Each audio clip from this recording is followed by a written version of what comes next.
আসসালামু আলাইকুম। আচ্ছা, অবশেষে হ্যাঁ, আমাদের খুব যত্নের পছন্দের ভাইরাল সেই শাড়িটা সোল্ড আউট হয়ে গেল। বুলতা গাউসিয়া থেকে একজন ভাইয়া অনলাইনে দেখে পছন্দ করে, ভাবি পছন্দ করেছিল, তো ভাইয়া চলে আসছে আলহামদুলিল্লাহ শাড়িটা নেওয়ার জন্য। আজকে 2 দিন যাবত আমরা এই শাড়ির জ্বরে ভুগতেছিলাম, ঠিক আছে, ফ্রাঙ্কলি বলি, আমরা এই শাড়ির জ্বরে ভুগতেছিলাম একদম। এত সুন্দর শাড়িটা আলহামদুলিল্লাহ। আমি তো অনেক শাড়ি সেল করেছি, অনেক শাড়ি দেখেছি, কিন্তু এই টাইপের শাড়ি আমার মনে হয় না আমি পেয়েছি। সেকেন্ড পিস আমি পেয়েছি আমার মনে হচ্ছে না। আচ্ছা, ভাইয়া হচ্ছে ভাবিকে বিবাহ বার্ষিকীতে গিফট দিবে। আচ্ছা, ভাইয়া ক্যামেরার সামনে আসবে না, আমি ভাইয়া হচ্ছে ওখানে আছে, ভাইকে জিজ্ঞাসা করছি। ভাইয়া বলতে আসলে স্ত্রীর প্রতি ভালোবাসাটা আসলে এরকম একটা গিফট দিয়ে দিবেন, দেখবেন যে মানে ভালোবাসা আরও অনেক বেড়ে যাবে। ভাবিকে অসংখ্য ধন্যবাদ যে এরকম একটা ভাইয়া পেয়েছে, উনি এরকম একটা হাজব্যান্ড পেয়েছে, উনি অনেক লাকি পার্সন। হ্যাঁ, উনি অনেক লাকি পার্সন ইনশাল্লাহ।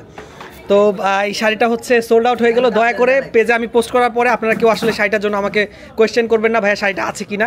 যদি এই টাইপের শাড়ি আমরা আবার সেকেন্ড টাইম পাই লাকিলি বাই চান্স, তাহলে হচ্ছে আমি পোস্ট করব। আর শাড়ি হচ্ছে আমার লাইফে দেখা সেরা শাড়ি, ঠিক আছে, আমার লাইফে দেখা সেরা শাড়ি চলে গেল। খুব যত্ন মায়া, আসলে 2 দিনের মধ্যে সে আমাদেরকে অনেক মায়ায় ফেলে দিচ্ছে এই শাড়িটা, আমরা মায়া পড়ে গেছি শাড়িটার। তো ভাবিকে অনেক অনেক ধন্যবাদ হচ্ছে এই শাড়িটা চুজ করার জন্য। ভাইয়াকে পাঠাইছে উনি, ভাইয়া তো প্রথমে বলে নাই মানে অনলাইনে দেখেছি কিনা, পরে হচ্ছে বললো যে না আমার ওয়াইফ পাঠিয়েছে, শাড়িটা উনি দেখেছে, তো দিয়ে দিচ্ছি, চলে যাচ্ছে, ঠিক আছে। ইনশাল্লাহ এরকম আরও শাড়ি যদি আসে আমরা পেজে দিব। ভালো থাকবেন, সুস্থ থাকবেন সবাই, আসসালামু আলাইকুম।